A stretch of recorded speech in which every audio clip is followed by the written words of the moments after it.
Hey guys, welcome back to another video with Tony's phone collection. Today we're going to be doing a unboxing of a phone that I bought on eBay. That's where I normally get all my phones, truthfully.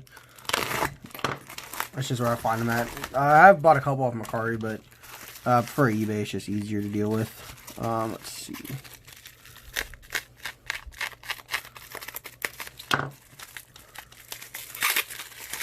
This one was untested. I paid, I think it was like $9 for it, if I remember right off the top of my head.